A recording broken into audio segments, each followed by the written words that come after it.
আসসালামু আলাইকুম। Commerce care online প্ল্যাটফর্মে সবাইকে স্বাগতম জানাচ্ছি।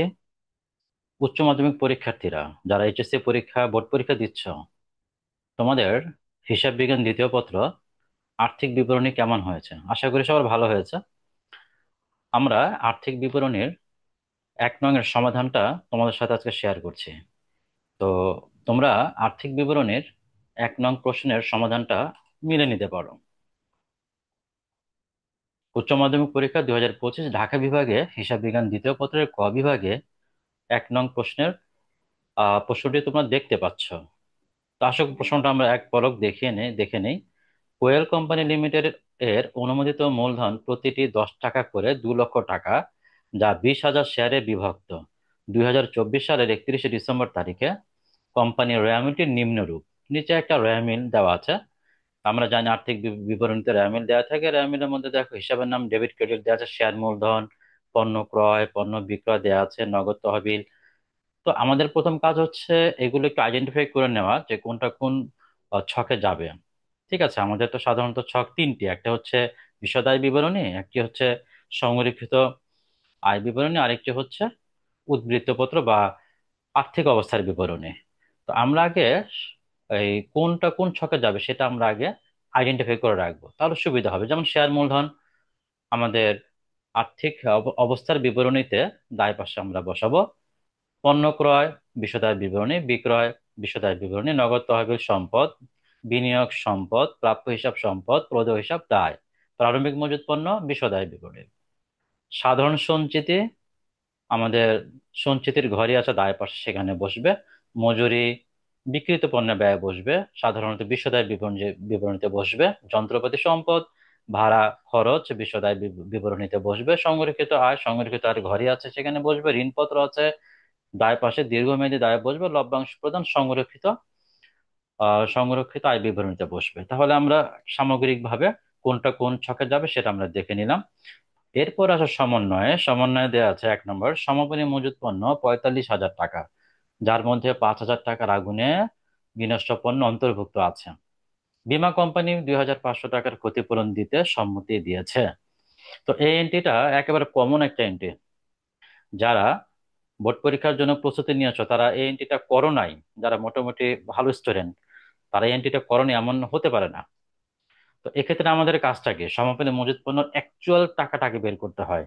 যেমন 45,000 টাকা সমাপনী মজুত পণ্য, এর মধ্যে 5,000 টাকার আগুনে বিনষ্ট পণ্য অন্তর্ভুক্ত আছে। তাহলে কি অ্যাকচুয়ালি সমাপনী মজুত পণ্য 45,000 টাকা? না, সমাপনী মজুত পণ্য আসলে অ্যাকচুয়ালি 40,000 টাকা। 5,000 টাকা তো আগুনে নষ্ট হয়ে গেছে। তাহলে আমরা যখন সমাপনী মজুত পণ্য যেখানে আমরা শো করার, সেখানে আমরা শো করব 40,000 টাকা। আর 5,000 টাকা কি হচ্ছে? আগুনে বিনষ্ট পণ্য হচ্ছে। আগুনে বিনষ্ট পণ্যের কাজটা কি? আগুনে বিনষ্ট পণ্যের কাজ হচ্ছে আমার পণ্য নষ্ট হয়ে যাওয়ায় পণ্য কমে গেছে, তার মানে ক্রয় থেকে বাদ দিব 5,000 টাকা। আর যত টাকা আমি বীমা কোম্পানি থেকে পাবো সেটা সম্পদ পাশে বসবে, চলতি সম্পদ। কারণ পাবো যেটা এখনো পাইনি সেটা কিন্তু সম্পদ।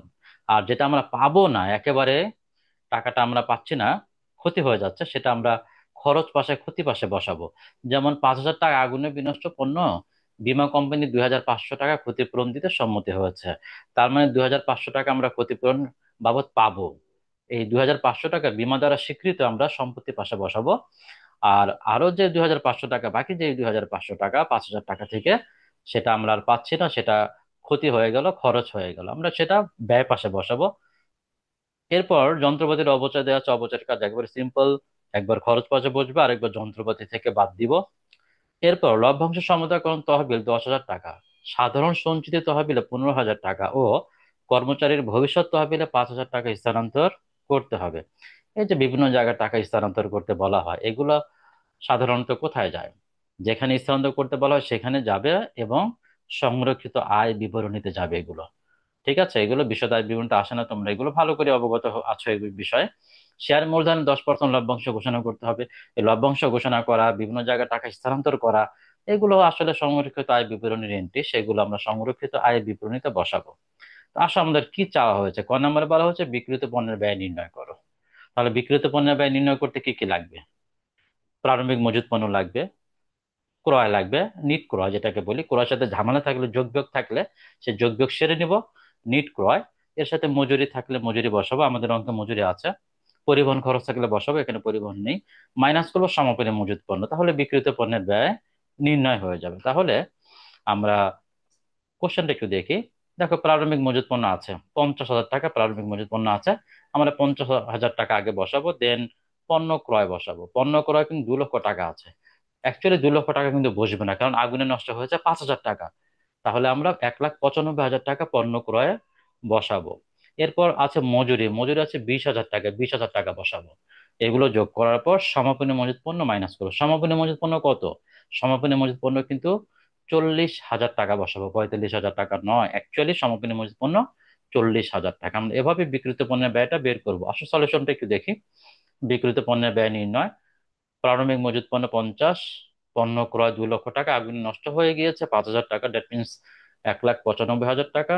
এরপর আমরা মজুরি 20,000 টাকা বসালাম, যোগ করলে 2,65,000 টাকা। এখান থেকে আমরা বাদ দেবো সমাপনী মজুত পণ্য।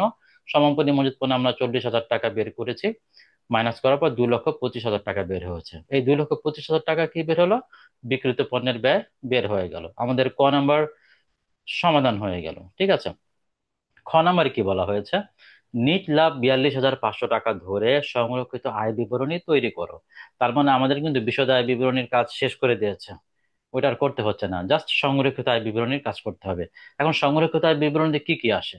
সংরক্ষিত আয় বিবরণীতে এখানে যে নিট লাভটা দিয়েছে সেই নিট লাভটা বসবে, প্লাস আমাদের সংরক্ষিত আয় যেটা আছে কোশ্চেনে রয়া মিলে সেটা বসবে। এই দুইটা যোগ হয় আর বাদ হবে কোনগুলো? লভ্যাংশগুলো বাদ হবে, আর ট্রান্সফার বা স্থানান্তর এন্ট্রিগুলো বাদ হবে।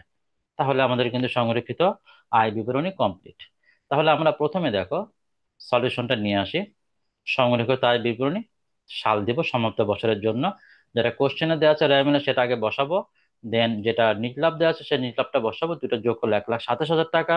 এরপর আপনার বাদ দিব লভ্যাংশ প্রদান, যেটা রেমিলা দেওয়া আছে 4,000 টাকা লভ্যাংশ প্রদান। তারপর যে স্থানান্তর এন্ট্রি গুলো আছে, লভ্যাংশ সমতাকরণ, তহবিল স্থানান্তর, সাধারণ সঞ্চিতি তহবিল স্থানান্তর, কর্মচারী ভবিষ্যৎ তহবিল স্থানান্তর, এবং এবং ঘোষণাকৃত লভ্যাংশ 10,000 টাকা। এখন তোমরা ঘোষণাকৃত লভ্যাংশ কিন্তু টাকাটা দেয়া হয়নি, এখানে কিন্তু 10% বলেছে। তো 10% যেহেতু আমাদের লভ্যাংশ ঘোষণা করতে বলা হয়েছে, টাকা নেই, এটা টাকাটা কিভাবে বের করতে হয়? এটা মোটামুটি তোমার জানা আছে। তোমাদের জানা আছে যে শেয়ার মূলধনের উপর পার্সেন্টেজটা ইউজ করতে হয়। তাহলে আমরা শেয়ার মূলধনের উপর পার্সেন্টেজটা ইউজ করে আমরা ঘোষণাকৃত লভ্যাংশ বের করব। তাহলে এগুলো সবগুলো যোগ করে 44,000 টাকা আসবে।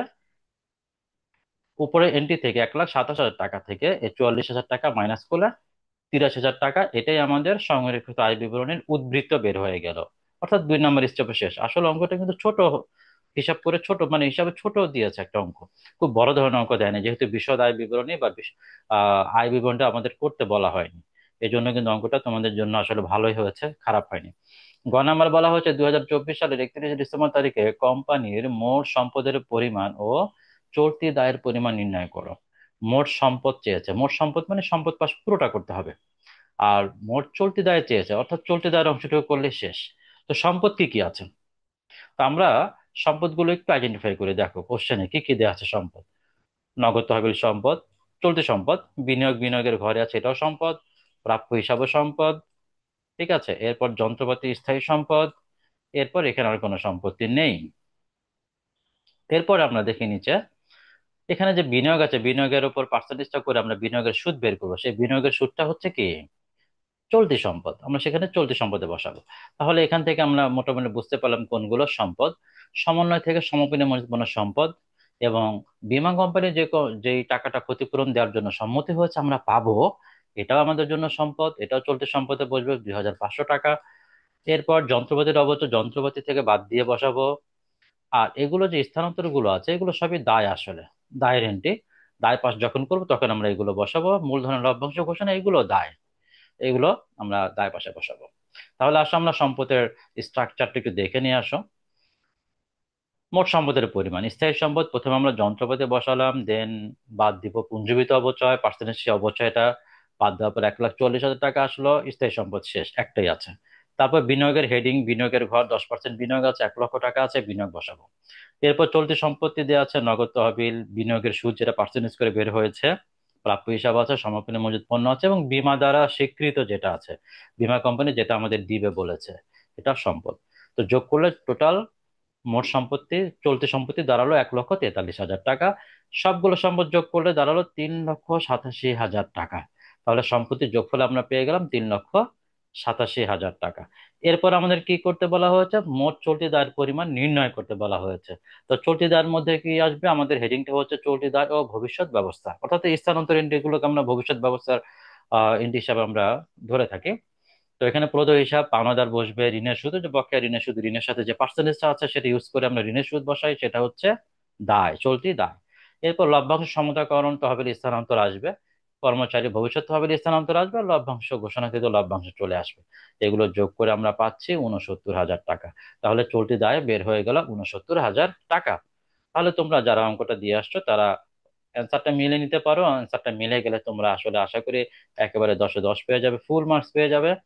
আমরা 1 নং প্রশ্নের সমাধান করলাম, আমরা পরবর্তীতে 2 নং প্রশ্নের সমাধান তোমাদের সামনে নিয়ে আসবো। তো আজকে এ পর্যন্তই, ধন্যবাদ, জাজাকাল্লাহ ভাই।